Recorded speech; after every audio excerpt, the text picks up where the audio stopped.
നമസ്തേ. രാമായണ മാസാചരണം നമ്മുടെ കോട്ടയം ജില്ല മനോഹരമായ പാരായണവും അതിഗംഭീരമായ പ്രഭാഷണവും പുതിയ പുതിയ ആശയങ്ങളുടെ നല്ല ഒരു കലവറയാണ് ഈ പുതിയ പ്രഭാഷണങ്ങൾ നമുക്ക് നൽകുന്നത്. ഇന്ന് നമുക്ക് രാമായണ വിചിന്തനത്തിൽ നമുക്ക് ചിന്തിക്കേണ്ടത് ശക്തിയെ എങ്ങനെ പ്രയോഗിക്കണം എന്നുള്ളതാണ്. നമ്മൾ പറയാറുണ്ട്, ശക്തിയില്ലാത്തവന്റെ വാക്കിന് ലോകത്ത് ഒരു വിലയുമില്ല. ദേവോ ദുർബലഘാതക എന്ന് വിശേഷിപ്പിക്കപ്പെടുന്നു. ദുർബലന്മാരെ ദേവന്മാര് പോലും വച്ചേക്കില്ല, കൊന്നുകളയുമെന്ന്. ഹിന്ദുധർമ്മത്തിൽ അനാചാരത്തിന്റെയും ദുരാചാരത്തിന്റെയും ഭാഗമായിട്ട് മൃഗബലി നമുക്ക് കാണാം. മതങ്ങളിൽ വിശ്വാസത്തിന്റെ ഭാഗമായിട്ട് മൃഗബലി കാണാം. ഇന്ന് എല്ലാവരും കോമൺ ആയിട്ട് യോജിക്കുന്ന ഒരൊറ്റ കാര്യം, നിങ്ങൾ മൃഗത്തെ ബലി കൊടുക്കുമ്പോൾ അതൊരു ആട്ടിൻകുട്ടിയായിരിക്കണം എന്നുള്ളതാണ്. അതായത് പണ്ടൊരാൾ ദേവിയെ തപസ് ചെയ്തു, ദേവി പ്രത്യക്ഷപ്പെട്ടു, ദേവി പറഞ്ഞു, നിനക്ക് ഞാൻ വരമൊക്കെ തരാം, പക്ഷേ ഒരു മൃഗത്തെ ബലിയായി നൽകണം. അപ്പൊ ഇയാൾ ചോദിക്കുകയാണ്, അശ്വം കുതിരയെ തരട്ടെ, നൈവ വേണ്ട, ഗജം ആനയെ തരട്ടെ, വേണ്ട. പിന്നീട് പറയുന്നു, അശ്വം നൈവ ഗജം നൈവ വ്യാഘ്രം, പരാക്രമശാലിയായ ഒരു സിംഹത്തെ തരട്ടെ, അതും വേണ്ട. അജാപുത്രവും എനിക്ക് ആര് മതി, എനിക്ക് വേണ്ടത് ഒരു ആട്ടിന്റെ കുട്ടിയാണ്. ദേവോ ദുർബലഘാതക. അതുകൊണ്ട് രാമൻ അച്ഛന്റെ വാക്ക് പാലിക്കാൻ 14 കൊല്ലം കാട്ടിലേക്ക് പോകുമ്പോൾ തന്നെ കാട്ടിൽ വെച്ചിട്ട് 14,000 രാക്ഷസന്മാരെ നിഗ്രഹിക്കുവാൻ രാമന് 72 മിനിറ്റേ വേണ്ടി വന്നുള്ളൂ. താടക എന്ന ഘോരരൂപിണിയെ നിഗ്രഹിക്കുവാൻ ഏതാനും സെക്കൻഡുകളെ രാമന് വേണ്ടി വന്നുള്ളൂ.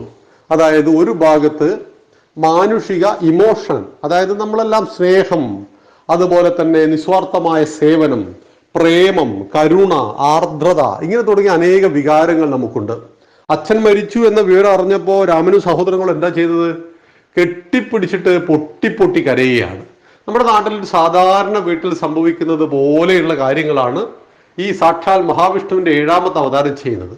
കരയേണ്ട സമയത്ത് കരയണം, ചിരിക്കേണ്ട സമയത്ത് ചിരിക്കണം. ദുഃഖം കരഞ്ഞാൽ ഒരു പരിധി വരെ നമുക്കൊരു സമാധാനം ഉണ്ടാവും. അപ്പൊ നല്ല ദുഃഖം ഉണ്ടാകുമ്പോൾ പൊട്ടി കരയണം, അതിലൊരു തെറ്റുമില്ല. ഭഗവാൻ നമ്മളെ കാണിച്ചു തരുന്ന ഏറ്റവും പ്രധാനപ്പെട്ട പാഠമാണ്. തനിക്ക് ഏറ്റവും പ്രിയപ്പെട്ട തൻ്റെ അച്ഛൻ തന്നെ കുറിച്ചോർത്ത് ദുഃഖിച്ച് രാമ വിളിച്ചുകൊണ്ട് മരിച്ചു എന്നറിഞ്ഞപ്പോൾ അച്ഛന്റെ മരണസമയത്ത് ഞാൻ കൂടെ ഉണ്ടായില്ലല്ലോ എന്ന ദുഃഖത്താൽ രാമൻ ഭരതനും ലക്ഷ്മണനും ശത്രുഘ്നും കെട്ടിപ്പിടിച്ച് കരയുകയാണ്. അപ്പൊ ആ രാമൻ തന്നെയാണ് 72 മിനിറ്റ് കൊണ്ട് 14,000 രാക്ഷസന്മാരെ നിഗ്രഹിക്കുന്നതും താടകയെയും സുബാഹുവിനെയും നിഗ്രഹിക്കുന്നത്. അതായത് നിങ്ങൾ അങ്ങേയറ്റത്തെ കരുണാമയനാണ് മനുഷ്യനാണെങ്കിലും നിങ്ങളൊരു രാജാവാണെങ്കിൽ നിങ്ങൾ ശക്തിയുടെ പ്രതീകം കൂടിയായിരിക്കണം. നിങ്ങളിൽ പോസിറ്റീവായ എല്ലാ നന്മയുടെ ഗുണങ്ങളും ഉണ്ടാകുന്നതോടൊപ്പം തന്നെ നിങ്ങൾ ശക്തിയെ ആരാധിക്കുകയും വേണം. മഹാവിഷ്ണുവിന്റെ ഒരു കൈയിൽ ശംഖുണ്ടെങ്കിൽ 2 കൈയിൽ ചക്രവും ഗദയുമുണ്ട്. അപ്പൊ ഒരു കൈയിൽ ശംഖുണ്ട്, മറുകൈയിൽ താമരയുണ്ട്. അപ്പൊ ഈ താമരയും ശംഖും നിലനിൽക്കണമെങ്കിൽ അതിനെ സംരക്ഷിക്കുവാൻ അസ്ത്രവും ശസ്ത്രവും ആവശ്യമാണ്. ആയുധത്തിന്റെ പിൻബലമില്ലാത്ത വിജയമെല്ലാം മുടന്തനായിരിക്കും എന്ന് നാം അറിയണം. അതുകൊണ്ട് തന്നെ ശക്തിയെ ആരാധിക്കുക എന്നാണ് രാമായണത്തിലെ ഏറ്റവും പ്രധാനപ്പെട്ട സന്ദേശം. നമ്മൾ പലപ്പോഴും ചിന്തിക്കാറുണ്ട്, എന്തിനാണ് രാമനൊക്കെ ഇങ്ങനെ ആളുകളെ കൊല്ലുന്നത്? കൃഷ്ണൻ എന്തിനാണ് ഇത്രയും ആളുകളെ കൊല്ലിക്കുന്നത്? രാമൻ മൊത്തം നിഗ്രഹിച്ച ആളുകളുടെ എണ്ണം എടുത്താൽ ലക്ഷക്കണക്കിന് വരില്ലേ?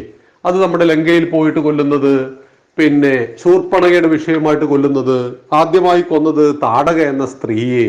അപ്പൊ ഇങ്ങനെയൊക്കെ കൊല്ലേണ്ട ആവശ്യമുണ്ടോ?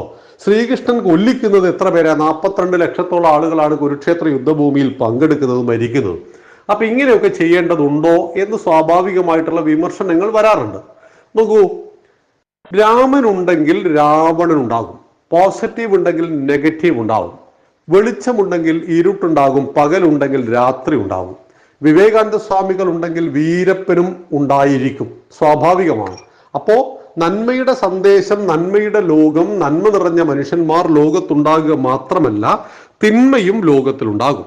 അതാണ് ദൈവവും അസുരനും. നമ്മൾ പുരാണങ്ങളിലും എത്രയോ കാലങ്ങളായിട്ട് ദൈവത്തിന്റെ അസുരനെ കുറിച്ച് കൃത്യമായിട്ട് നമുക്കറിയാം. അത് ഭഗവത്ഗീതയിലെ ഒരു അധ്യായത്തിന്റെ പേര് തന്നെ ദൈവ അസുര സമ്പദ് വിഭാഗ യോഗം എന്നാണ്. 16ാമത്തെ അധ്യായമാണ്. അപ്പോ ദൈവിക ഗുണങ്ങൾ 26 ദൈവിക ഗുണങ്ങൾ പറഞ്ഞതിന് ശേഷം അസുരന്റെ പ്രത്യേകതകളും അവിടെ കൃത്യമായിട്ട് പറയുന്നുണ്ട്. അപ്പൊ തീർച്ചയായിട്ടും നമ്മൾ മനസ്സിലാക്കണം, രാമനുണ്ടെങ്കിൽ രാവണൻ ഉണ്ടാകും, രാവണനെ നിങ്ങൾക്ക് തിരുത്താൻ കഴിയില്ല. ധർമ്മപുത്രനുണ്ടെങ്കിൽ ദുര്യോധനമുണ്ടാകും, നിങ്ങൾക്ക് ദുര്യോധനെ തിരുത്താൻ കഴിയില്ല. ദുര്യോധനെ തിരുത്തുവാനും ദുര്യോധനെ നന്നാക്കുവാനും പ്രശ്നം പരിഹരിക്കുവാനും സന്ദേശവുമായിട്ട് ദൂതുമായിട്ട് പോയത് സാക്ഷാൽ ശ്രീകൃഷ്ണ ഭഗവാനാണ്. രാജ്യത്തിന്റെ പാതി കാൽഭാഗം 5 പേർക്ക് 5 ഗ്രാമം, 5 പേർക്ക് 1 ഗ്രാമം, 5 പേർക്ക് 5 വീട്, 5 പേർക്ക് 1 വീട് എന്ന സ്ഥിതിയിൽ എത്തിയപ്പോ ദുര്യോധനും ദുശാസനും പറയുന്നത് ഇങ്ങനെയാണ്: സൂചി കുത്തുവാൾ ഇടം പോലും ഹസ്തിനപുരിയിലില്ല എന്ന്. മാത്രമല്ല ദൂതനെ പിടിച്ചു കെട്ടാനും നോക്കുന്നു. ആലോചിച്ച് നോക്കൂ നിങ്ങൾ, ഈ ഭീകരന്മാര് പോലും ദൂതന്മാരെ പിടിച്ചു കിട്ടില്ല. അപ്പൊ അവിടെയാണ് യാതൊരു ഗത്യന്തരവുമില്ലാതെ യുദ്ധം വേണ്ടി വന്നത്. ചില ആളുകളെ നമുക്ക് തിരുത്താൻ കഴിയില്ല. അപ്പൊ തിരുത്താൻ കഴിയാത്ത ശരീരങ്ങൾ ഭൂമിയിൽ ജീവിച്ചിരിക്കുമ്പോൾ അത് ഭൂമിയുടെ ഭാരത്തെ വർദ്ധിപ്പിക്കുന്നു. അതുകൊണ്ടാണല്ലോ ഭൂമിദേവി ഗോമാതാവിന്റെ രൂപം ധരിച്ചുകൊണ്ട് ബ്രഹ്മാവിനെ കണ്ടിട്ട് രാവണനടക്കമുള്ള ദുഷ്ടന്മാരാൽ നിറഞ്ഞ് ഭൂമിയുടെ ഭാരം വർദ്ധിച്ചിരിക്കുന്നു, ഇതൊന്ന് പരിഹരിക്കണമെന്ന് പറഞ്ഞപ്പോഴാണല്ലോ ബ്രഹ്മാവ് പറയുന്നത്. എന്തായാലും ഭഗവാൻ മഹാവിഷ്ണു നേരിട്ട് തന്നെ മനുഷ്യനായിട്ട് ഭൂമിയിൽ അവതരിച്ചുകൊണ്ട് ഈ പ്രശ്നങ്ങൾക്ക് പരിഹാരം കാണുമെന്ന് പറയുമ്പോൾ ഭൂമിയുടെ ഈ മനുഷ്യന്റെ വെയിറ്റ് കൊണ്ട്, അപ്പോൾ 60 കിലോ ഭാരമുള്ള 70 കിലോ ഭാരമുള്ള ആളെ വെയിറ്റ് കൊണ്ട് ഭൂമിക്ക് താങ്ങാൻ പറ്റിയില്ല എന്നാണോ മനസ്സിലാക്കേണ്ടത്? അങ്ങനെയല്ല. കാരണം ഒരു പാറക്കല്ല് 1000 മനുഷ്യന്മാർക്ക് തുല്യമായ ഒരു പാറക്കല്ലൊക്കെ ഉണ്ടാവും. ആ ഭാരം എന്ന് പറഞ്ഞാൽ അധർമ്മത്തിന്റെ ഭാരമാണ്. നമ്മുടെ ഗ്രാമത്തിൽ 100 വീടുകളുണ്ട്. 100 വീടുള്ള ഒരു ഗ്രാമത്തിൽ ഒരു വീട്ടിൽ കള്ളൻ കയറി. അപ്പൊ നമ്മൾ എന്ത് പറയും? ഒന്ന് ശ്രദ്ധിക്കണം നമ്മളെല്ലാം. രണ്ടാമത്തെ ദിവസവും കള്ളൻ കയറി. എന്തായിരിക്കും നമ്മുടെ ഗ്രാമത്തിന്റെ അവസ്ഥ? ഗ്രാമത്തിന്റെ ഭാരം വർദ്ധിച്ചു, ഗ്രാമത്തിന്റെ അശാന്തി വർദ്ധിച്ചു. അതായത് 1000 പേർ താമസിക്കുന്ന ഒരു ഗ്രാമത്തിൽ ഒരാൾ കള്ളനാണ് എങ്കിൽ ആ ഗ്രാമത്തിന്റെ മൊത്തം ഭാരം വർദ്ധിക്കുന്നു.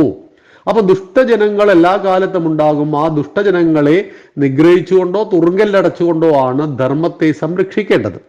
ഇത് കൃത്യമായിട്ട് രാമൻ അറിയാം. അതുകൊണ്ടാണ് ദുഷ്ടന്മാരെ നിഗ്രഹിച്ചുകൊണ്ട് രാമൻ സജ്ജനങ്ങളെ സംരക്ഷിച്ചത്. ഗീതയിൽ ഭഗവാൻ പറയുന്നത് എന്താണ്? എപ്പോഴെപ്പോഴാണോ ധർമ്മത്തിന് താഴ്ചയും അധർമ്മത്തിന് ഉയർച്ചയും ഉണ്ടാകുന്നത് അപ്പോഴെല്ലാം ഞാൻ അവതരിക്കുന്നു. യഥാ യഥാ ഹിധർമ്മസ്യ ഗ്ലാനിർഭവതി ഭാരത അഭ്യുദ്ധാരം അധർമ്മസ്യ തദാത്മാനം സൃജാമ്യഹം. എന്തിനു വേണ്ടി?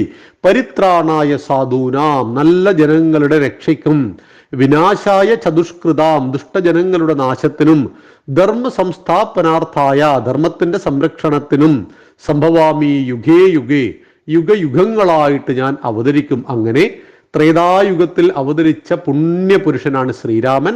ശക്തി കൊണ്ട് ധർമ്മത്തെ സംരക്ഷിക്കുവാൻ നമ്മെ പഠിപ്പിക്കുന്ന രാമൻ നമുക്ക് നൽകുന്ന ഏറ്റവും വലിയ സന്ദേശം വിവേകാനന്ദ സ്വാമികളുടെ ഭാഷയിൽ പറഞ്ഞാൽ strength is life, weakness is death.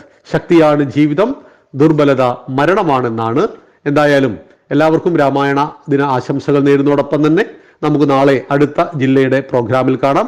മനോഹരമായ പാരായണവും പ്രഭാഷണവും നടത്തിയ കോട്ടയം ജില്ലയ്ക്ക് ഹൃദയത്തിന്റെ ഭാഷയിൽ എല്ലാവിധ അഭിനന്ദനങ്ങൾ രേഖപ്പെടുത്തുന്നു. നന്ദി, നമസ്കാരം.